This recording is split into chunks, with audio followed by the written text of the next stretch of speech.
Salut à tous, on se retrouve pour une vidéo débrief concernant la victoire miraculeuse de la Belgique. On va pas non plus s'en plaindre, mais en tout cas, on va voir qu'est-ce qui n'a pas été. Et je ne vous cache pas que je suis extrêmement déçu des Diables Rouges. Pour ceux qui ne savent pas, je suis belge. Et c'est vrai que ça me fait très, très, très, très mal de voir cette équipe chuter en termes de niveau depuis 2018 notamment. Mais ça fait quand même très très mal, mais bon, on va y revenir. On va commencer par la compo. Et là, quelques petites surprises, notamment avec Dentonker, finalement un titulaire, alors qu'on voyait De Bast, Fass, on voyait aussi Théâtre jouer beaucoup en défense. Finalement, Dentonker a été sorti du chapeau de Roberto Martinez. On avait Vertonghen qui revient de blessure, qui n'a pas beaucoup de temps de jeu en club, mais pourtant qui a été mis titulaire.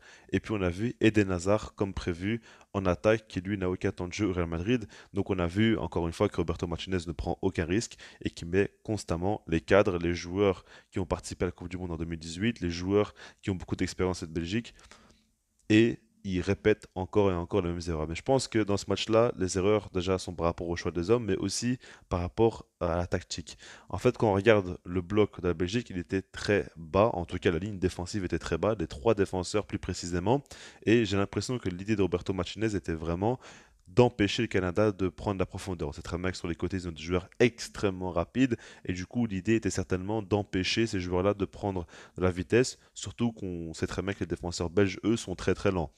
Au final, quand on regarde, ça a été ridicule vu comment ça a été mis en place.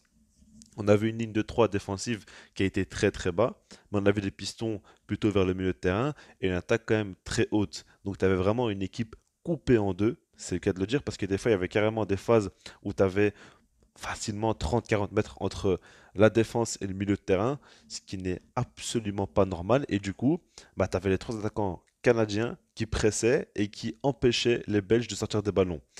Le début de match a été cataclysmique. Les 15 premières minutes, c'est un cirque total et je ne sais même pas si j'ai déjà vu ça dans ma vie dans un match de foot. Le niveau proposé a été horriblement faible. Au bout de 10 minutes de jeu, la Belgique concède un penalty par rapport à une main de Carrasco. Thibaut Courtois, grand monsieur qu'il est, on va y revenir un peu plus tard, hein, il l'arrête. Donc là, la Belgique est sauvée. C'est déjà miraculeux ce qui se passe. C'est le premier penalty arrêté de Thibaut Courtois avec la Belgique. Ça, il faut quand même le préciser. Et il le fait à un très bon moment parce qu'on souffrait énormément. Il nous a beaucoup, beaucoup aidé. On va y revenir comme je vous l'ai dit. Mais pour vous donner une petite idée, en 15 minutes, la Belgique a concédé 8 tirs. Je ne sais pas si vous en rendez compte, c'est énorme. La Belgique a été fortement acculée, mais il n'y avait pas pourtant un bloc bas défensif. Il y avait une équipe véritablement coupée en deux. Et comment c'est possible que personne n'ait réagi? Je ne comprends pas c'était quoi le projet en première période. On a vu De Bruyne qui pétait des câbles, il n'arrêtait pas de crier sur tout le monde, et c'est logique, il s'est même énervé sur Roberto Martinez, mais il ne se passait rien, l'équipe était coupée en deux, et personne n'agissait. Tu avais l'impression que les joueurs avaient peur de demander le ballon, ils étaient sous pression. En fait, tu as l'impression que vraiment c'est la Belgique qui jouait sa première Coupe du Monde et le Canada c'était vraiment des gars expérimentés, alors que pas du tout, c'est l'inverse. Si on cumule tous les matchs joués en Coupe du Monde des Belges, on a 87 rencontres.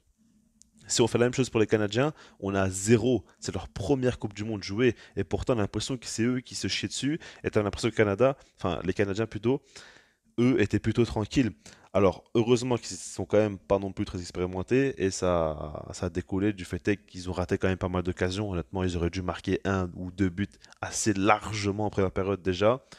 Ils ont eu beaucoup quand même de déchets. Il y a eu Thibaut Courtois qui a été énorme aussi, mais c'est vrai que là, les Belges ont été catastrophiques. Et puis, de je ne sais où, on a Toby Alderweireld qui nous fait une passe longue pour Michy Batshuayi à la 44e minute de jeu et qui a donc il y a un rebond, puis ça revient sur le pied gauche de Michy qui nous met une frappe magnifique. Il nous met un but, on s'en rend peut-être pas compte, mais il est extrêmement compliqué. Il vient de loin comme ça, il y a un rebond, ça revient, frappe pied gauche alors qu'il est droitier et il marque ce but qui nous libère totalement. Ça fait 1-0 pour le Diable alors que c'est totalement immérité. À ce moment-là, c'est vraiment le braquage du siècle. Et je vous le dis en étant belge, en étant fan de cette équipe, en étant un supporter depuis des années bien évidemment, mais il faut être objectif en fait. C'est pas du tout mérité. Et en tout cas, par rapport à Alderweireld, on peut lui reprocher énormément de choses, mais son jeu long, j'ai toujours dit, il est vraiment excellent. Il a une qualité de passe, une vision de jeu aussi qui est très très forte. Balle au pied, il est excellent. Défensivement, c'est plus compliqué, même si pour moi, c'est pas le pire en tout cas, parce que on a vu que Vertonghen, c'est vraiment une horreur absolue. C'est un film d'horreur évidemment. Côté droit d'Endonker, il a vraiment fait un très mauvais match. Quand tu as Carrasco défensivement, encore lui, on peut comprendre, puis c'est pas forcément un piston à la base. Et puis, comme l'avait dit Marc Wilmots à la mi-temps, bah là, il a dû jouer que de manière assez défensive, mais c'est pas du tout ses qualités. On sait très bien qu'à la base, c'est un ailier, c'est un joueur qui aime bien un contre un, qui aime bien dribbler. Là, il a dû jouer très bas sur le terrain, beaucoup défendre, mais c'est par rapport au fait que la Belgique n'était pas du tout dedans. Et puis en seconde période, je me dis que ça va un peu mieux revenir. On a Thomas Meunier et Onana qui entrent. Onana, je l'avais dit, je le veux titulaire ce gars-là parce qu'il a un profil intéressant. Tu vois, Tielemans, il est en chute libre en ce moment. Il n'est pas du tout à son meilleur niveau. On l'a vu d'ailleurs, il est un peu trop nonchalant, un peu trop endormi surtout dans ce match-là. Meunier qui rentre et donc tu as notamment Castan qui va passer côté gauche. Il n'y a pas grand-chose qui change. Honnêtement, il n'y a pas grand-chose qui change. Ça va un petit peu mieux, surtout à partir de l'heure de jeu. La Belgique va un petit peu mieux, mais c'est faible. Et en fait, tu vois que les Canadiens, ils y croient pas tellement, mais que les choses soient claires. Si c'est une équipe en face, comme l'Espagne ou comme le Brésil ou quoi que ce soit, on ramasse une humiliation totale.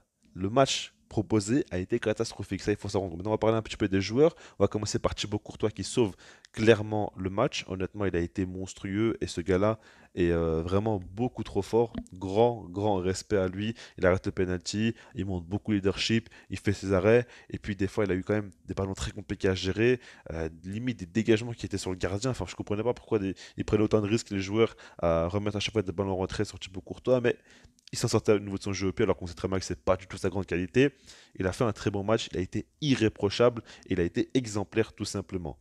Ensuite, Kevin De Bruyne, vous savez très bien pour ceux qui me suivent que j'aime énormément ce joueur. C'est l'un de mes joueurs préférés, pardon. Je suis fan de lui, il n'y a pas de souci, mais qu'est-ce qu'il est horrible son match. Qu'est-ce qu'il est horrible. Alors il s'est énervé et a raison, mais qu'est-ce qu'il a été mauvais par rapport à toutes ces pertes de balles, par rapport à toutes ces erreurs techniques, par rapport à ses mauvaises décisions aussi. Enfin, il n'a pas fait grand-chose de bien. Ça a été l'un des pires joueurs, on va dire. C'est vraiment triste de dire ça, surtout pour moi, honnêtement, hein, vu comment j'aime ce joueur et comment j'aurais jamais cru dire ça, surtout en Coupe du Monde. Mais ça a été le cas, tout simplement. Il a été mauvais, il a fait beaucoup trop d'erreurs et on ne le sort pas parce que c'est un joueur beaucoup trop important, qui court énormément aussi. Mais il y a quelques phases aussi où il s'est un petit peu arrêté, où il était un peu trop énervé, j'ai senti un peu trop nerveux. Il n'a pas été assez pro et ça fait plusieurs fois que je le vois avec la sélection.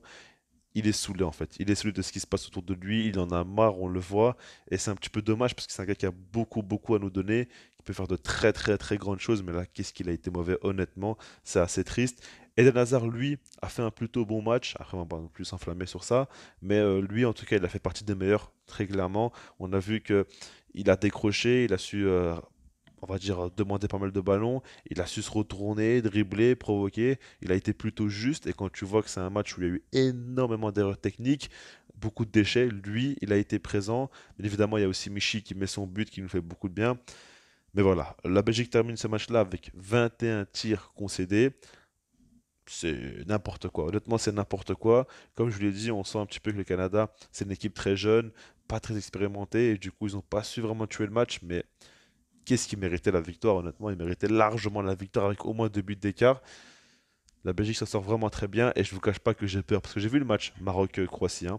Ça a été un 0-0, il n'y a pas eu de but, ok, mais c'est deux équipes sérieuses, deux équipes solides défensivement, deux équipes avec des atouts qui peuvent faire très très mal à la Belgique. Alors pour l'instant, les Belges sont premiers de leur groupe avec 3 points vu qu'il y a eu le match nul, on a 2 points d'avance. Mais croyez-moi, va falloir vraiment beaucoup faire des changements parce que ça va pas du tout pouvoir bien se passer si ça continue comme ça, tout simplement. En tout cas, dites-moi vous ce que vous en pensez dans les commentaires et puis sinon, moi je vous dis peace.